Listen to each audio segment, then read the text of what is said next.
And here we are at XM Satellite Radio. We're very excited. Yes. Absolutely, right off the bat. This is the way to start the XM portion of the show, Anthony. Yeah. You want to introduce our guests as I try to get my headphones right? And I am saying legendary. Yes. You are a legend. Look at him, he's all embarrassed. George A. Romero. Thank you. Sir. Hello. Huge fans Legend right here. means old, I think. You know, that's the problem. No. You know something, though? You've been a legend for a while. So we're all huge fans. I mean, the films have just fascinated, I know me, for years. They're amongst some of the most frightening movies. And it's not even that slasher frightening or the trendy whatever the super du jour kind of scary is. Your movies are it's that consistent, just frightening zombie movie that people are actually, they get scared. They can't sleep afterwards. Yeah. And just the whole series has just been fantastic. And now you have something new coming out, Diary of the Dead. Yeah, Diary of the Dead. Yep, it's coming out February 15th. And what's the Small, gist? limited release. It's a much smaller picture. It's about my zombie films have always been about sort of what's happening out in the world. It's not so much the story. It's the zombies. They could be a hurricane or any other disaster, and the stories are more about how people respond or fail to respond to the dilemma. Yeah. And this is it's really about this emerging, alternate media. How the whole world everybody's being turned into a reporter. It strikes me as a little scary. So that's what this is about. And it goes back to the very first night. It goes back to the night of the Living Dead. And it's sort of a parallel story. Bunch of film students out shooting a school project when the zombies begin to walk. So they document. It's all subjective camera. And they document what happens to them over the first 3 days. And that's it in a nutshell. Like Cloverfield just came out. They had that same thing. Same kind of conceit, yeah. Yeah. Which probably didn't make you happy that... Like, wait a minute, I've been working on this. Yeah, well, I was working before I knew anything Doing this about with zombies, you bastards. Yes, but that's a big budget, what, New York gets destroyed or something. Yeah.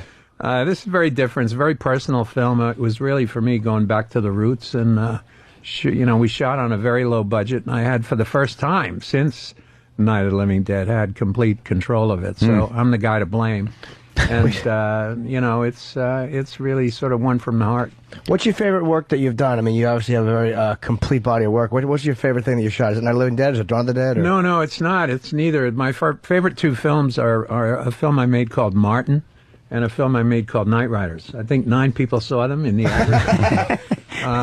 Luckily, thank God for video. Stuff goes out and Yeah.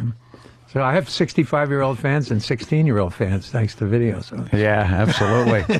What the fascination with zombies? I mean, it's there aren't many, unless they're really, garbage. But there aren't many zombie movies that aren't a hit with people, and your movies especially. Yeah, it's hard to people are name the really fascinated. big ones. I mean, Shaun of the Dead was great. It's kind of a spoof. Yeah, the definitely. original remake of my film, the remake of Dawn of the Dead, made a lot of dough. Mm-hmm. Some of the other, I don't think of the 28 Days or 28 Weeks films as zombie films because they're not dead. They're infected. Infected. And they run. And they run. They run, which it does not pay attention to the George A. Romero rule of zombies, Yeah, you don't which is the run. lumbering, slow zombie That's that right. somehow sneaks up on you. Well, maybe it's the influence of when I was growing up, the old Christopher Lee mummy things. Uh-huh. You could blow him full of holes and he just keeps coming. Yeah. He moves slow, but he just keeps coming. And that's the thing that I find that scarier than something running after me, Because there's that anticipation, right? Instead of something running right at you and attacking you. And it's the surprise of, opening that door. Or if you're fumbling to try to find some keys in the car and you get up and turn and, hello, he's right there. He's right there, That's a little yeah. scarier than somebody just running after No, you. I know, it's great. Well, it's like the original version of The Thing, the Kristen Nyby version. It's all about doors. When you open Right. a door, Then a couple of times, there he is. Yeah. And it just, to me, that's it is anticipation. It's build-up rather than the actual That shot. slow hopelessness that's just going to get you eventually. Yeah. Well, that You're was just hanging there. It's gonna outlast you. Yeah. that was the scariest part of Halloween for me. Was the Michael Myers? He didn't run. He's just walked, and yet he always got there before you did. It was creepy. So this guy knows a lot of shortcuts, but he didn't run, and that was the beauty of him. The victim's just not smart. I mean, come on, you should be able to outrun a zombie. Let's be honest here. Oh yeah. Well, that's in my films. That's the mistake that everybody makes. They keep trying to go on with life as if it's normal. Yeah. Just get out of town. It's not. It's something. No. Something dead is alive out there. The original Night of the Living Dead, especially for the time, was very shocking. The eating of the entrails and stuff like that. Did you come across any resistance with the ratings? But I don't. Probably wasn't even a ratings board. No, listen. That film is old enough that there was no MPA. Yeah. In fact, it was one of the films that people used to point at and say that we really need somebody to control these guys. So Thanks for that contribution. So you ruined it. Because of you, I couldn't see Kentucky Fried Movie. That's it. Well, it was that, and there were a couple of concert films. No, I guess the prior concerts were after the MPAA, but there were a few films that were out. But then the second Dawn of the Dead and Day of the Dead, we were lucky enough to get distributors that put them out without ratings. They bucked the MPAA and put them out without a rating. And it was a time when you could do that because, like, the prior concerts were going out unrated, and it still had a little bit of respect. It wasn't, It's funny, man. You can get away with violence as much as you want, but you start, you go sex and forget about it. You get slammed. Then they want the X rating on it. Yeah. Well, whereas, in the UK, get away with as much sex as you want, but violence gets. Then they don't like the violence over there. Yeah. Have you thought about a zombie porn? I haven't, no. But maybe if I could think of a good theme for that, some sort there have been some scenes in some of the movies with, you see some half-naked zombie girl, and for some reason it's surprisingly hot for I don't know why. I don't know why a zombie breast is. I'll tell you why. No, it takes the charm away when you see the toe tag. So no, it actually adds charm because it's everything you want a girl to be. It's like she's naked and she doesn't say a word. Just moans a lot. Too much, man. Hey, is there any movie that scares the hell out of you? Like, or was it not one that for you a saw? long time? As a kid, yeah. The Thing, I was talking about that scared me pretty much when I was a kid. How about the original Exorcist? The original Exorcist, I was raised Catholic, so it had maybe a little bit more of an effect on me. I've heard that people that had a Catholic upbringing, were more shook up by that movie than others, but. But I was old enough then and already had made my first couple of films. Right. So, knew the magic behind it. Yeah, that it's just you're just looking to see how did they do that. Instead of what was it like coming up with the some of the effects, especially on the first one, because that was pretty groundbreaking. Yeah, well, I mean, one of the investors. There were 26 investors, everybody, the biggest guy was in for 5 Gs. Oh, wow. So, wow. One of them was a meat packer. So all those intestines and livers and everything actually came from a meat packing plant. They were real, fresh. He kept them refrigerated. So. Wow. It's an amazing stat here. I'm sorry to interrupt you. Dawn of the Dead, which would want to bring in over $55 million, was made for $500,000. Yeah. So it's like when you hear the investor was in for $5,000. That's a good investment. Yeah. No, I know. Yeah, everybody, picked up a few shekels on that one. But that was the biggest one. That would be it went out and because it was very successful. It opened in Europe first. It was actually partially financed by an Italian director, Dario Argento. I don't know if any of you guys know his stuff. Suspiria. Oh, Suspiria was that was creepy. I remember the commercial for that. Suspiria with the girl brushing her hair. Yeah. And she'd turn around and have a skeleton face. Yeah. Scared the crap out of me as a kid. How do you remember that? I sat in front of the TV a lot when I was a kid. You're supposed to remember that. Very good looking. What Anthony remembers just amazes us. Hey, we got Danny in the studio. Danny has been freaked out ever since he knew you were coming in. Well, I'm a big. That's right. You always wear the shirt. I'm a huge Romero fan. Oh, you're kidding me. Oh, giant. He's the biggest. Absolutely. Well, thank you. You got a few questions? Yeah, I did prepare. And I do have some prepared. If you understood how amazing this is, what a sign of respect this is for anybody on the staff to prepare for anything. Oh man, to prepare, yeah, right. Yeah. I did write some typical fanboy questions. oh boy. Oh, all right. Well, let's go with So it. I'm You're sure just that- trying to that get I'm on sure message you've answered boards. a million times, but I will try anyway. You did mention the Italian release of Dawn of the Dead, and I do know that I believe the pronunciation of his name is Lucio Fulci, if I'm not mistaken. Yes. He came out with Zombie 2, which was kind of like... But the pronunciation of pronunciation is pronunciation, you're told.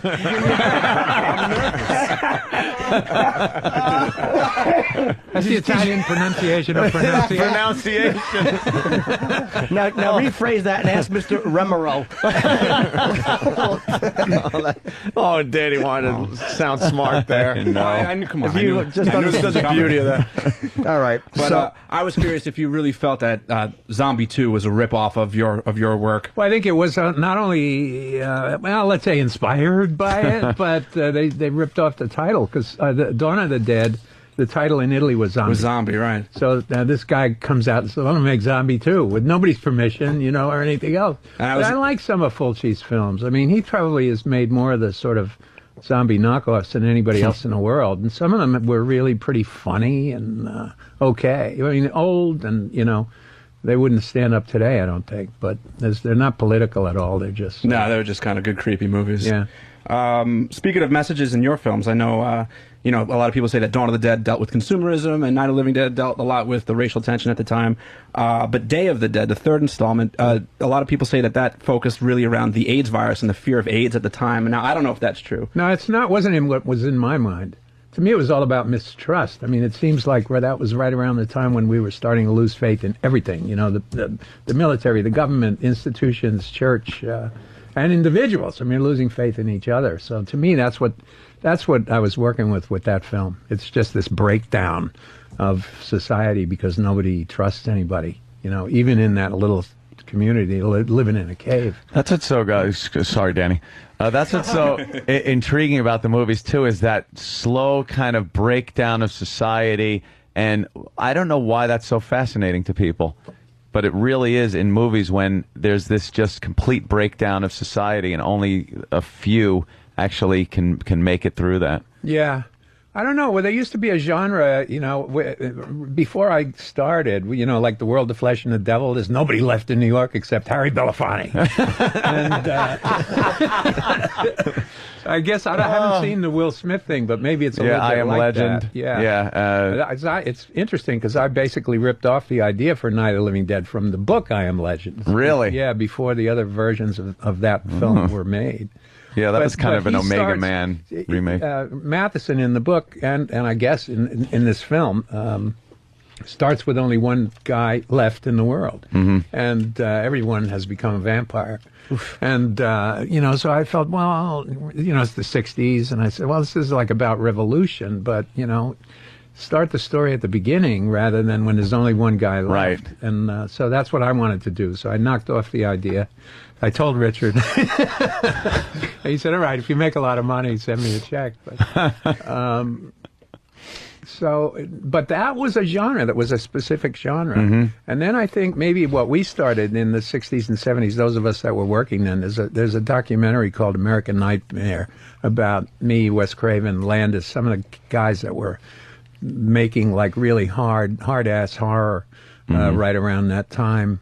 And I think we sort of wanted to show the roots of it. Maybe it was, our own sort of, 60s guys sitting around pissed off because our revolution hadn't worked. Right. Peace and love really didn't change it. All of a sudden there's this war. There's some funny place over there, what? And rioting in the streets again and all that. But the racial thing in that, I mean, we used African American actor in the lead in Night of the Living Dead. He was just the best actor from among our friends. We finished the film, and we were literally driving an answer print to New York in the car, and that night, in the car, on the radio, we heard that Martin Luther King had been shot, and then which just completely changed the face of the movie. And it was something that we had done before that had happened. And, I don't know. I guess if there's any credit can be given to us is that we didn't change the script. Yeah. When Dwayne agreed to play the part. But that was an accidental thing. But then all of a sudden, I felt this responsibility. I said, "Oh man, I got a new job here. I have to do these with a little bit of social satire." Kind of forced into the situation. Anyway, sorry. Oh, Danny could just stand there because I actually wanted to bring up Vincent Price and The Last Man on Earth. That's I Am Legend. That's yeah, the same. That's the same based story. on the same story. And that was another one that just scared the shit out of me when let me in. Yeah. And he's just there's nothing. It's that doom when even in a movie you realize, my God, there is no way they're getting out of this. This isn't going to be a happy ending. This, they're not going to wrap this up by finding some way to save the world. It's over, Johnny, you know? Yeah. So that was also something that we wanted to do. Seems to me the reason to do horror is to upset the apple cart somehow. And in the old days, they used to just very deliberately reestablish order. Right, yeah. Kill a giant spider and it's over. Right. And forget the bomb that caused it, Yeah. Them was another one with the ants. Yeah. It's just that doom of, oh my God, this movie's going to end and they're just gone. Everybody's dead. It's fascinating stuff. I love it. Love that. Danny, another question? Sure. Well, I'm curious if you feel any kind of responsibility for a lot of the gaming industry today. A lot of video games have to deal with, a lot of the more popular video games have to deal with zombies like Resident Evil and there's one called Stubbs the Zombie, and also now I'm losing my Silent Hill. The Silent Hill series a little bit. And I think a lot of it really establishes a base on a lot of your films. And I was wondering if you felt the same way. Well, I think that maybe my series of films, particularly Dawn of the Dead, caused a lot of that. But I think the thing that is most responsible for the zombie becoming sort of a popular, it's entered the lexicon. It's idiomatic. The rules are becoming idiomatic. Pretty soon there'll be a zombie on Sesame Street hanging out with the cow. And I think it's video games more than movies that have really popularized the new American zombie. Yeah. Were you upset with... it has made transformation, some of the zombies. There's this one in particular, Dead Rising. I mean, it's basically Dawn of the Dead, the video. You're a guy in a mall. Yeah. And there's zombies everywhere. So, yeah. I mean, that's just they a blatant seem to have gotten rip-off. that idea from somebody. Yeah, I think so. That mall atmosphere, though, is classic. It's just so great because that is the definition of who we are and what we do. And then to have that as your last castle, your last bastion of hope is really great in those movies, and just surrounded by thousands of these creatures. Yeah. And then it's other humans that win it, that win the day when the bikers show up. But I'm sorry. Oh, no, please. Yeah. I'm such a dope. I honest to God never see social messages until they're explaining that. I'm like, oh yeah. Honest to God, I would go, wow, that's kind of cool. A mall. Yeah, I go there a lot. I'm sitting there thinking the same thing. I'm like, I must be an idiot because I look at it and like, oh, these zombies are eating people. That's all I think. And they needed to do it somewhere. Why not a mall? That's true. I thought it was all product placement you were looking for. He's trying to do a little more idea. The zombies are Starbucks. The zombie is gargling with LaForest. I mean, you said earlier that the racial thing was accidental, right? I mean, so you didn't do that with that. You weren't shooting that to make a statement. The first film, no. I mean, you got lucky when Martin Luther King caught a bullet. Yeah, as we were starting to shoot it, though, we became aware of it. And Dwayne, the actor, was much more sensitive to it than I was. I mean, he actually pulled me aside and he said, "You want me to slug this white woman? You know what's going to happen when I walk out of the theater?" Oh, jeez. He was sensitive to all those issues when we were shooting it. Did you? Oh, sorry, go ahead. Yeah, no. I don't want to interrupt you. I'm sorry, George. But then when it was time when I finally decided to do the second film, it was because I met the people, I knew the people socially that developed that shopping mall. And I went out to visit the place, and just before it was open, the trucks were coming in bringing all this stuff, man, And I said, wow. And perfect timing, too. Perfect timing. And he said, there's civil defense supplies upstairs, bomb shelters, everything. He said, you could survive in this place. And I, bing, light bulb. So and this was 10 years after the first film. And so that gave me the idea for it, and the idea of this, temple to consumerism and becoming a place to survive. I thought it was sort of a fitting kind of a sequel. They were just 5 of them in a farmhouse in the first film, and the first movie scared me. I never sat through it. I couldn't sit through it. It was too frightening. How do they kill the zombies in the movie? Do they kill the zombies? In the first film? Yeah, in any of No, them. they get killed. Oh, But they get killed by humans. Yeah. They managed you're a to grown man. Beat him or burn him. I'm going to watch the movie. Beat him or burn 'em. Beat They 'em go or up burn 'em. pretty easy. Right. Either way. They're all messed up. He's him in actually the head. asking George how a film from 1968 ends. Yeah, but, I'm going to tell you something. But look, I meant it as a compliment. I couldn't sit through that movie. I was too frightened. That's another compliment. I can't sit through your movies. You stink, Vinny. Yeah, that's a wonderful Get through compliment. it. How does it You're a end? social Well, at zombie. least he's not reviewing. I've had reviewers say that. I couldn't sit through it, but let me tell you what I thought about it. Danny, anything else? Well, sure. Well, since we're on the topic of night anyway, I was wondering what you thought of Tom Savini's Color remake. I mean, the ending was a little twisted. You weren't expecting that, but I was wondering if you felt that it lived up to your standards. What was the difference in the ending, Danny? I don't remember. In the remake, Cooper is the one that gets killed at the end just because he was a giant asshole. Okay. Well, yeah. Well, he does. Tony Todd gets killed as well. It's just that Barbara survives. That was Right. I was apologizing to women when I wrote that script. Barbara. Because in the first film, she just loses her shoes, falls down. Typical, like 50s. Always made just in great, peril, yeah.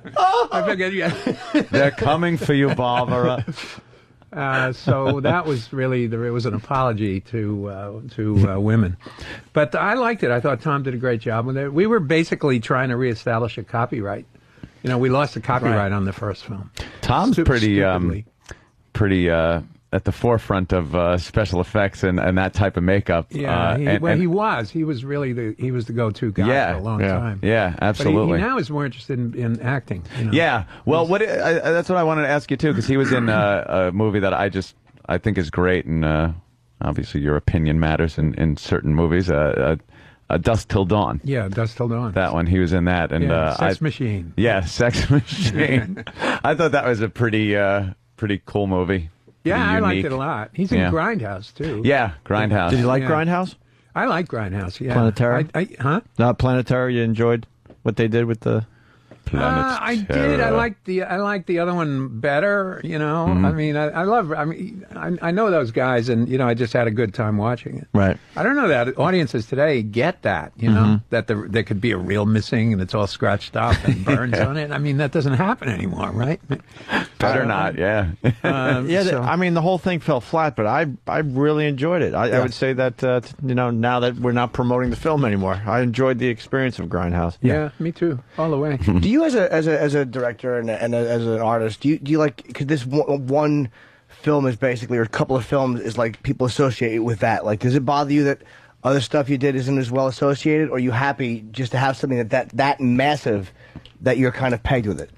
Of course, it always bothers you when people don't get what you're doing. I made a film called Bruiser. Nobody got it. I mean, it's just somehow just went, it's in a different layer of the atmosphere or something. What was Bruiser about? It's called Bruiser. What was it about? It's about loss of identity. It's about a guy that just gets so, screwed by everybody around him, his wife, his boss, his friends, and he just believes that he believes he loses his face. It's loss of identity, and he turns violent because of it. Wow. The film was a bit of a reaction to Columbine, and I liked the film a lot, but nobody got it. I think they thought it was maybe too silly. This guy running around without a face. I thought it would be scary, but people didn't seem to think. Is there anything worse than when that's a risk you Like take? how you go like, well, It's like, oh well. what are you going to do? I still like I it. couldn't sit through it. Vinny. Let me tell you how it ends. That's got to be very frustrating too. Like when you do a comedy and no one laughs. That's got to be like when you do a horror film. Vinny? You go, I was thinking Jimmy, but I was like, I'm not gonna do No, that. I'm going to get you. when you do a horror film, people go, it didn't scare me. Like that's got to be like, fuck. Yeah, right. That's your purpose. Right, it is. I mean, it's although I don't know, I haven't been. My stuff is more comic booky. It's got this creepy thing of all these dead neighbors walking around. Yeah. Yeah.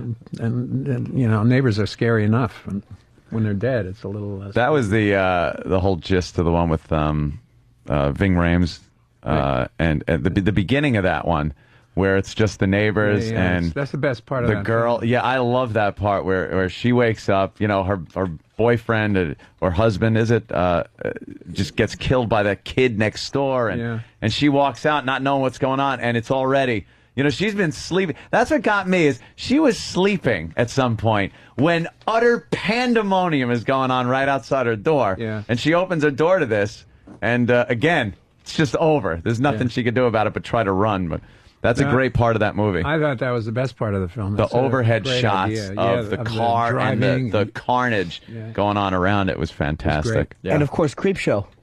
Speaking of comic booky. Yeah. Oh, yeah.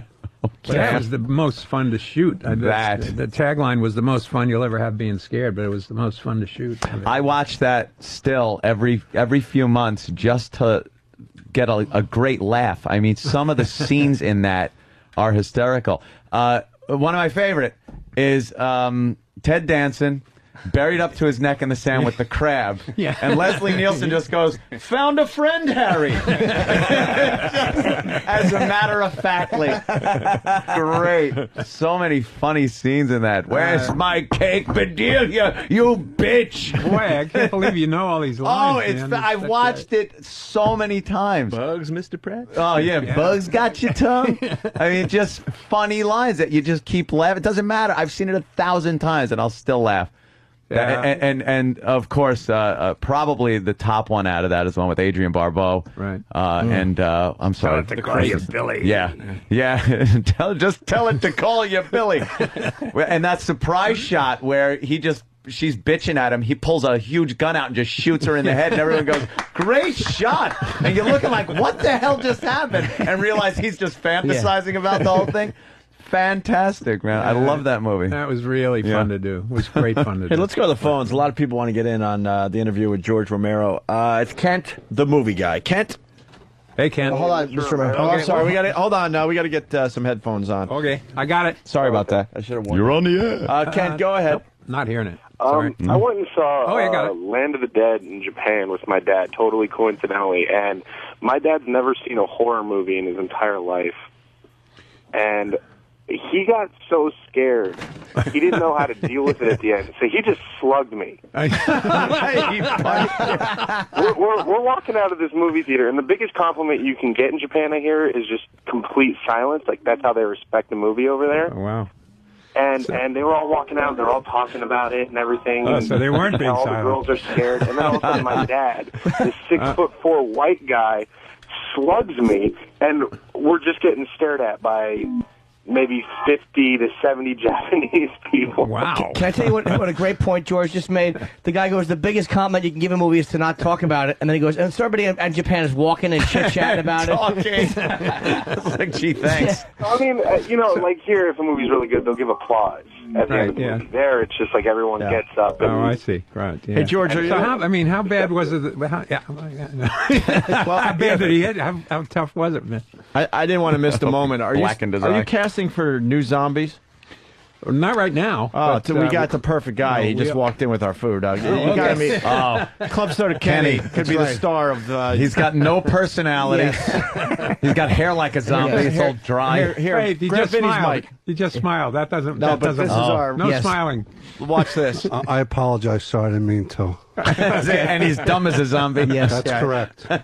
We could have him brighten up a little bit and chipper up to play the zombie if you need him to. A little more lively, maybe. Where do the majority of the zombies come from in the movies? The cast, are they just Extras and friends? You ever get friends to go, "Hey, I want to be a zombie"? Yes, and we've been able to do that. The last two films we shot in Canada, and the unions are really rigid up there.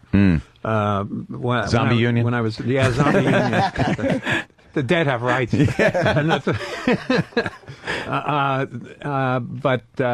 So you can only use friends on days when you have hired a certain amount of union extras. So it's a little tougher to do that. When I was working in Pittsburgh, I made all my films except for until the last three in Pittsburgh, Pennsylvania, and they were outside the circle of. I think there's a 300-mile limit on the New York Extras Union. Oh, really? So we were able to do whatever we wanted to do, but over up in Canada. It's pretty rigid. And you've had but to. They come from. I mean, and I'm telling you, man. Sometimes professionals are worse. I mean, I'd much rather have buddies or the neighbors. Literally, the neighbors. I would guess people that are familiar with your work probably know how to imitate what you want better than somebody you're trying to actually direct. I think we've all kind of done that whole thing. There was a funny scene in Shaun of the Dead, that spoofy kind of scene where they had to mix in with the zombies, so they all trying to act like zombies. Yeah, exactly. And that's kind of funny when you think of getting an actor in there and having to tell him, all right, do this, or no, you're not getting it right. You're not zombie enough. I can't make a physical move. I mean, if I'm talking to a bunch of extras, if I even just do this, then all of a sudden you get everybody doing that. Everybody does. It looks like Thriller. Choreographed. But so people, I find that it's best to leave people up to, let them do what their interpretation. Yeah. And sometimes you get great stuff. I mean, sometimes you get these really exaggerated, things you have to cut around or cut out. Yeah. But you very often get some really creative stuff. Some of the creepiest ones are that emotionless, dropped face where it's just, it's just some mindless thing coming after you. Yeah. And those are the creepiest ones, drooling maybe. I want a zombie that snaps his fingers. That's what you need. One zombie that just snaps a little. Fingers would break. They just snap off. Snap. Let's say hi to Colin in Florida. Colin. Hi, Mr. Romero. Hi, Colin. It's an honor to speak to you.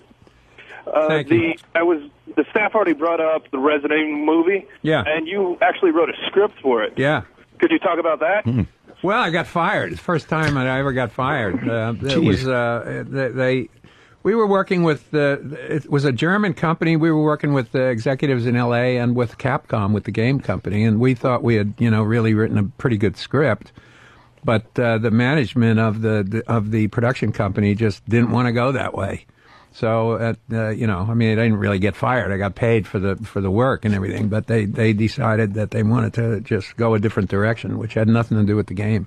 It's got to be hard Your script is online and is far superior to the direct that they put on there, and just a epitome of Hollywood not knowing what people want.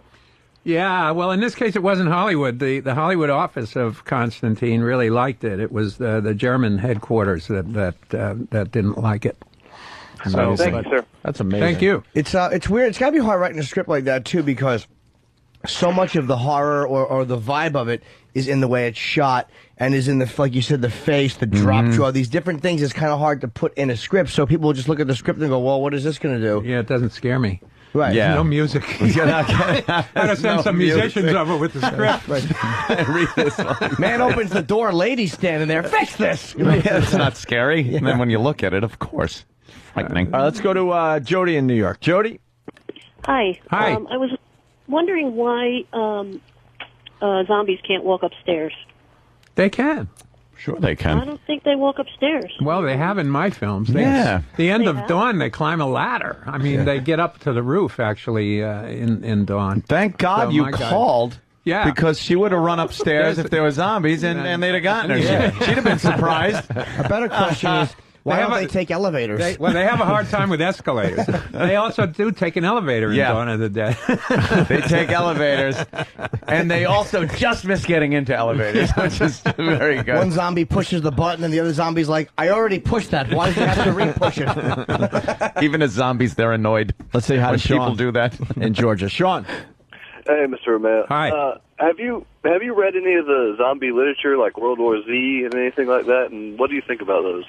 It's I don't know. What can I say? I mean, I like Max. He's a great guy, Max Brooks, and I like the Survival Guide, and I like World War Z. But I don't know. It's not my stuff. It's my stuff is I have this peculiar niche, and my stuff is all really about what's happening in the world, and it's not sort of zombies for the sake of zombies, and so. Max takes it very seriously, as if it were a real plague, and that's the way he approaches it. And, great. That's, know. Can I But there's paraphrase? George thinks it's shit. Yeah.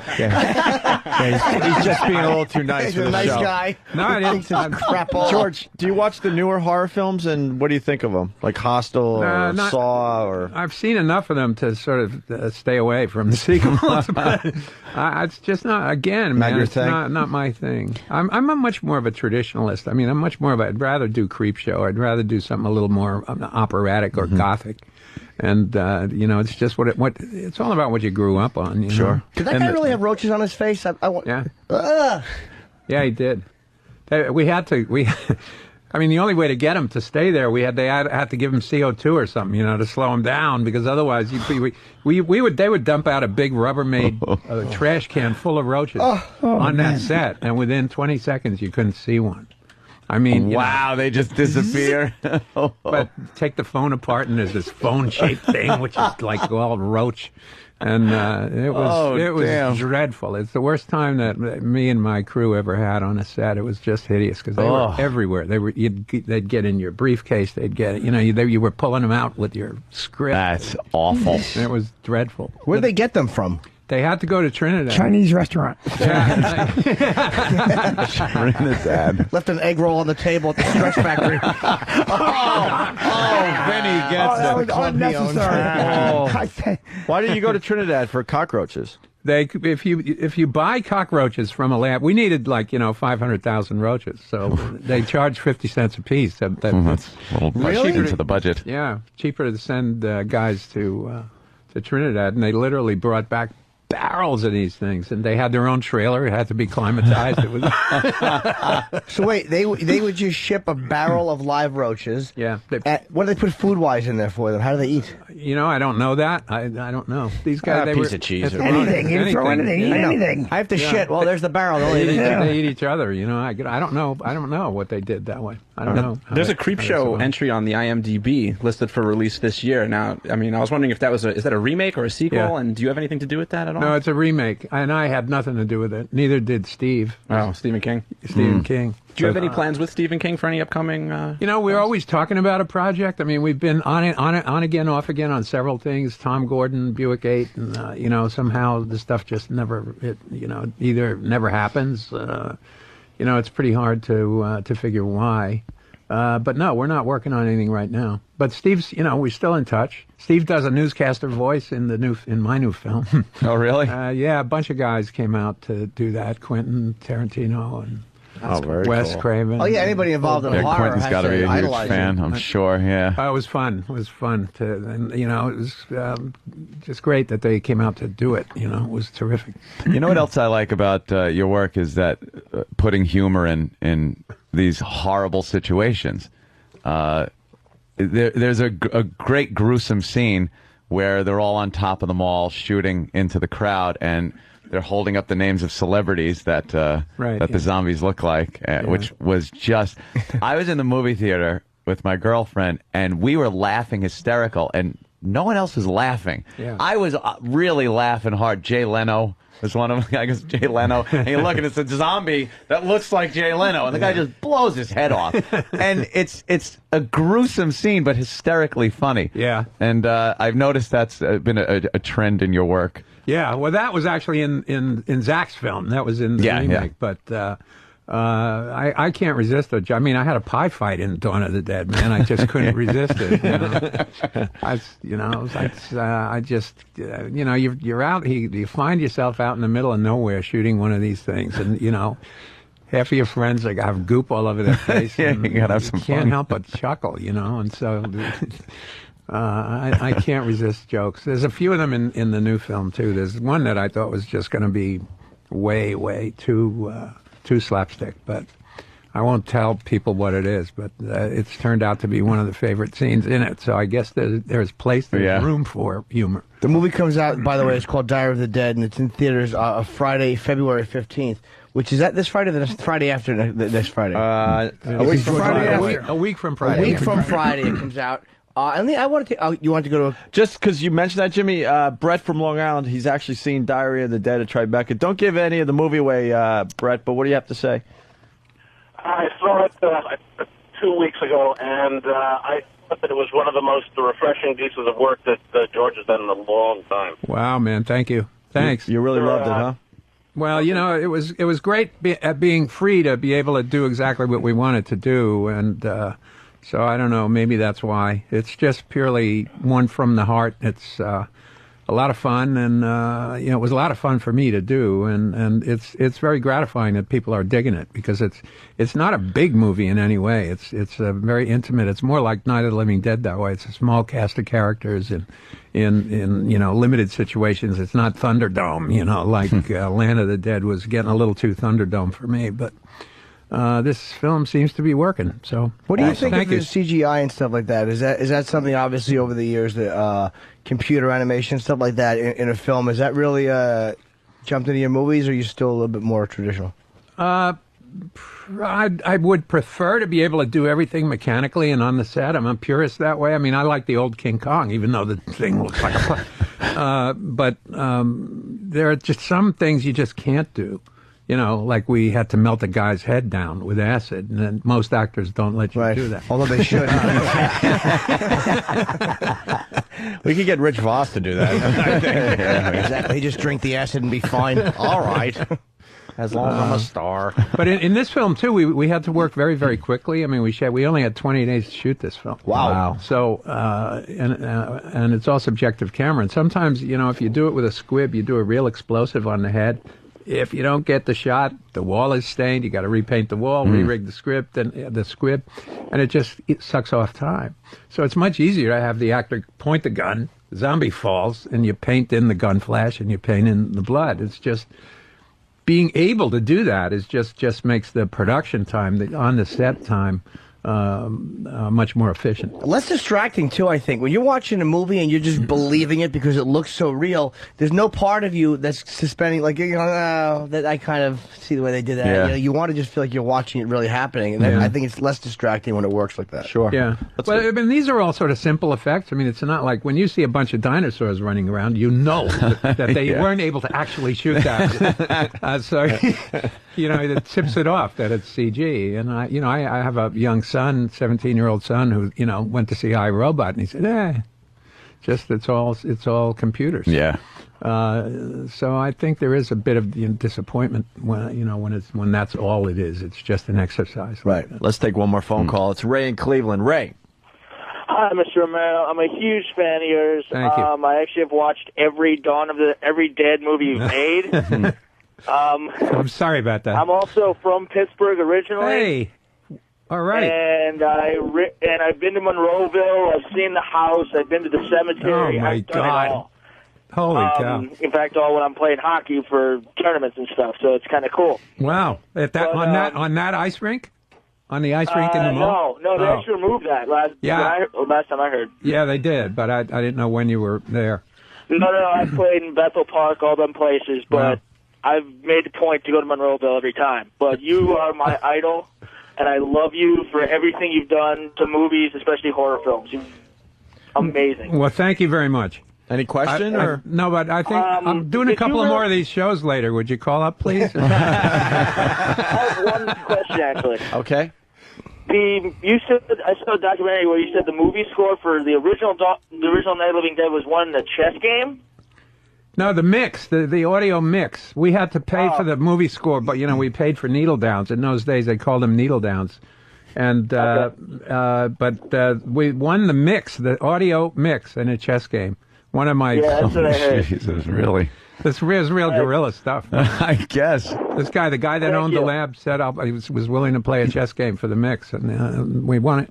Wow. Russ Striner, one of the producers, won it. Oh, very cool. Actually, Clutch in Baltimore has something. Clutch?